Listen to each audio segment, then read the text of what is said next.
como desenvolver o seu raciocínio clínico nas suas sessões enquanto terapeuta infantil? Então, isso aqui que eu vou trazer para você é aquilo que a faculdade não te ensina, mas que você, terapeuta infantil, precisa saber. Então, como você vai fazer essa construção de raciocínio clínico? E aqui, como eu já mencionei, é uma construção que vai partir da sua vivência e do conhecimento que você vai adquirindo ao longo dos atendimentos, ao longo dos estudos que você vai tendo na sua atuação, seja você psicopedagoga, você psicóloga, você terapeuta infantil, tá? Então essa vivência é muito importante. Mas aí você pode estar pensando, Bianca, o que é raciocínio clínico que eu não aprendi, não escutei, nenhum professor me contou lá na faculdade? Então, o raciocínio clínico é a junção de informações que você, terapeuta infantil, vai obtendo ao longo ali do teu caso. Então, você tem ali na anamnese, você vai conversar com a família, com a escola, você vai atender o paciente, vai para sessões com ele, vai coletando informações ao longo, talvez, de testes que você aplica, do lúdico, dessa interação com a criança ou com o adolescente. E aí essas informações vão te dando dados, né? Você vai começando a levantar informações. Esse levantamento de informações vai te dar um embasamento para você chegar a uma conclusão, certo? Aqui eu estou falando mais do processo avaliativo, mas essa construção vai ser feita ao longo de todo o acompanhamento que você vai ter ali com o teu paciente, certo? Então essas junções de informação, esse embasamento que você vai coletando, esses dados que você vai coletando com a família, com a escola, com o paciente, com os ambientes que essa criança interage dentro dessa demanda, né, que a família trouxe, porque pensa, a família te procurou porque ela tem um problema. Tem uma demanda, uma queixa ali que você tem que investigar, certo? Para entender qual que é o fator que está causando esse problema na criança ou no adolescente. Seu papel vai ser investigar isso, entender esse problema e posteriormente trazer uma solução. Então, para a gente investigar esse problema, o que está causando isso com a criança? Por que a criança está com dificuldade na leitura escrita? Por que ela está escrevendo errado? Por que a criança está não conseguindo prestar atenção na aula? Por que a criança fica pulando na cadeira quando almoça? Enfim, pensa lá que a família vai chegar com isso para você. E aí você vai ter que investigar, entender por quê. Pode ser N fatores, genéticos, sociais, parentais, escolares, enfim. Tem vários fatores que a gente vai investigar na avaliação. E aí, esses fatores, essas informações que você vai coletando, esses dados, essa junção, é a construção do nosso raciocínio clínico. Por isso que a gente tem que estudar muito, todo o caso, mesmo que você já tenha anos de atuação, sempre que chega um caso, você vai ter que estudar, você vai ter que voltar em referenciais teóricos, você vai ter que debruçar, fazer talvez mapas mentais. Eu lembro que quando eu estava no meu início de carreira, eu sempre fiz isso, mas no início eu fazia mais para desenvolver melhor, né? Porque eu tinha ali um medo até de, meu Deus, não posso fazer nada errado aqui, né? Tenho que entender esse caso para ajudar essa criança na intervenção posteriormente.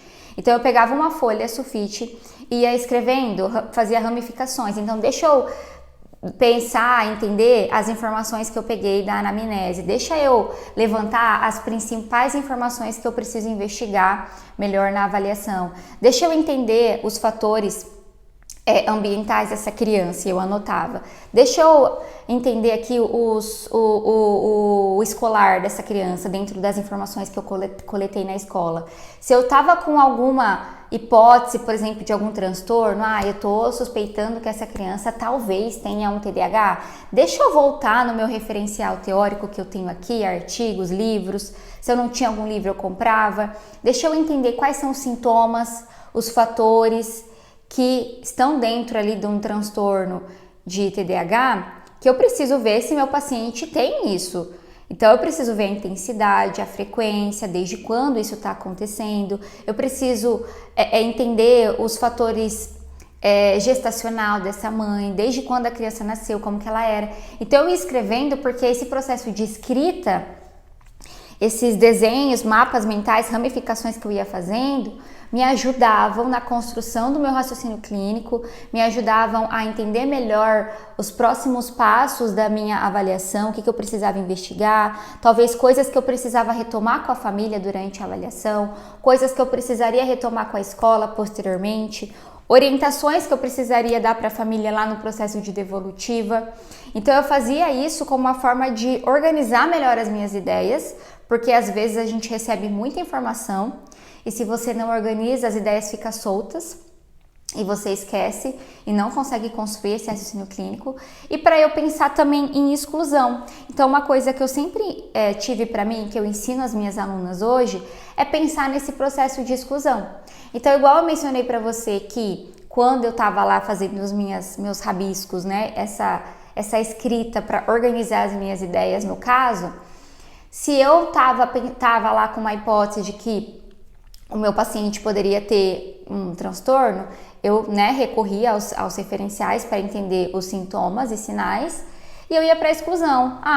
Mas para a criança ter essa hipótese, isso aqui tem que acontecer desde o início da vida dela. Mas não aconteceu, então eu descarto isso. Então eu ia meio que por exclusão para entender, para me dar essa clareza do que essa criança poderia ter ao longo da avaliação. Então isso me ajudava muito e eu deixo aqui como sugestão para você. Tem 3 pontos que você pode fazer para te ajudar na construção do raciocínio clínico, tá? O primeiro ponto, fazer uma boa anamnese. Então olhe para a anamnese como algo que vai te dar subsídios para você pensar não só na avaliação, mas no caso como um todo. Não fique também presa em que, eu preciso fazer uma sessão. Não, talvez você vai fazer a anamnese no início, depois ao longo da avaliação você vai precisar retomar algumas situações e contexto com a família. Não tenha problema, não tem problema você fazer isso. E entenda, se eu estou fazendo essa pergunta para a família, o que isso significa? O que eu vejo hoje é muitas profissionais fazendo aquelas perguntas, aquele questionário de anamnese, mas a profissional está fazendo a pergunta sem saber o que aquilo significa. Então, você tem compreensão das perguntas? O que você perguntar, por exemplo, para a mãe, como que é o Apgar da criança, o que isso impacta na avaliação? Se você não sabe interpretar essas perguntas que você tem, então você precisa entender o que você está perguntando e como isso vai impactar o teu processo de avaliação e construção de raciocínio clínico, tá?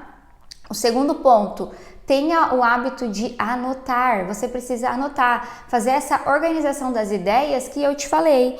Então você precisa entender aonde é o melhor lugar para você fazer essa organização.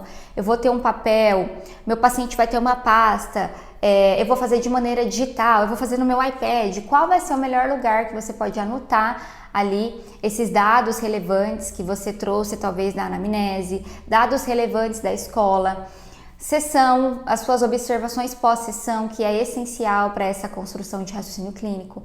Então tenha o hábito de anotar, porque senão você esquece, senão a gente não pode confiar na nossa memória. Então comece a anotar essas informações. E o terceiro ponto aqui para você desenvolver e construir cada vez mais esse raciocínio clínico diante da tua carreira e dos seus casos é você fazer supervisão de caso. Então a supervisão de caso é essencial, principalmente se você está iniciando. Você precisa aprender com pessoas mais experientes que você e tá tudo bem. Assim como talvez daqui a uns anos você vai ajudar outras pessoas que estão começando, porque você já desenvolveu seu raciocínio clínico, já está mais confiante, já entende melhor sobre os casos, já sabe o que está fazendo e agora você tem a oportunidade de ensinar outras profissionais recém-formadas nessa construção também. Então, invista em supervisão de caso, que vai sim te ajudar nessa construção de raciocínio, tá? E invista em profissionais que realmente têm experiência, que você confia, que já passou pelo que você está passando agora, que realmente vai te ajudar, para você não investir em profissionais que não têm bagagem nenhuma e que nem sabe o que está te orientando. Bom, então espero que você tenha entendido a importância da construção do seu raciocínio clínico diante dos seus casos. Então eu quero que a partir de hoje você se atente mais a esse raciocínio, se dedique mais a construir isso, a ter mais cuidado também, mais atenção aos dados e informações do seu caso, tá? Me conta aqui se você gostou, não esquece de se inscrever aqui no canal para você sempre receber novos vídeos que a gente tem aqui semanalmente no nosso Papo de Carreira, e curte também esse vídeo para eu saber que fez sentido para você, tá bom? Vejo você no nosso próximo vídeo, até mais!